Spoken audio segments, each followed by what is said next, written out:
하는 일이 자주 막힐 때 무슨 생각이 드나요?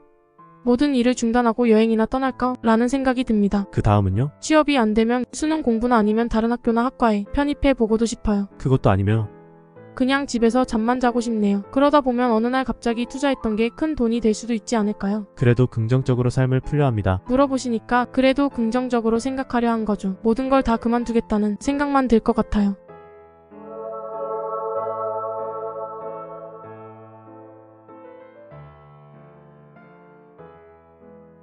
하는 일이 늘 자주 막히는 사람들은 대체로 많은 것들에 대해서 고민을 좀 거꾸로 많이 할 줄 알았는데요.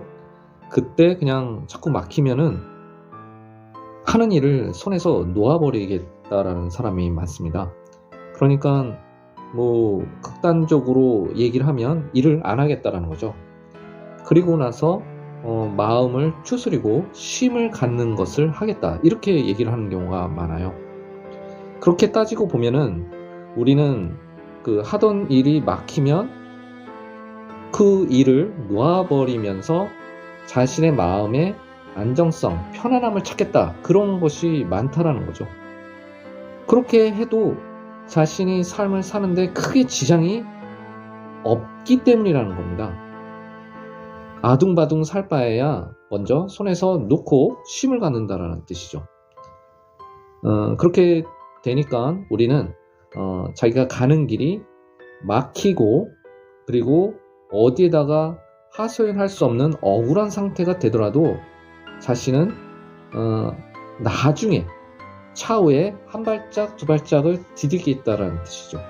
뭐 길이 너무 많이 막히거나 그것이 1, 2년 가면 뭐 수능을 다시 보거나 심지어는 뭐 다른 길로 뭐 가겠다, 이렇게 얘기하는 경우가 많이 있어요. 그것에 대해서 예전처럼 한탄을 하거나 그 자신에 대해서 비관하거나 이루어지는 않는 것으로 변화되고 있다는 겁니다.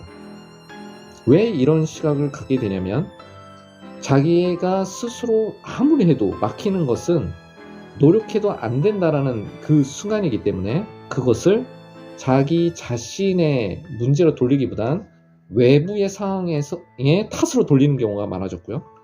그 다음에 그것을 하늘의 뜻으로 여기는 경우가, 섭리로 여기는 경우가 많아지고 있다, 이렇게 봐야 될 것 같습니다. 예전에는 그것을 자기의 탓으로 돌리거나 자기의 노력의 탓으로 돌리는 그 시절이 있었는데, 그것은 아마도 산업시대에 자신의 노력이 굉장히 중요시 여겼던 시절이었지만, 지금은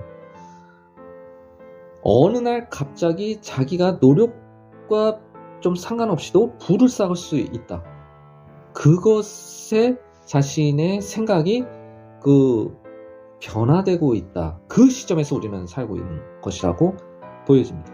처음엔 그래도 일이 풀린다, 시간이 좀 더 흐르면 사람관계도 뒤틀리고 하는 일들이 자주 막힌다, 막힌다는 뜻에 액이 끼인다 라는 말이 있는데, 이처럼 길이 막히다 보니 손에서 모든 걸 놓아 버리라는 생각만 들게 된다. 그때 긍정적으로 조금이나마 쉼을 갖고 진학을 한다거나 다시 시작한다는 마음을 갖는 게 하나의 최선의 대안이 된다.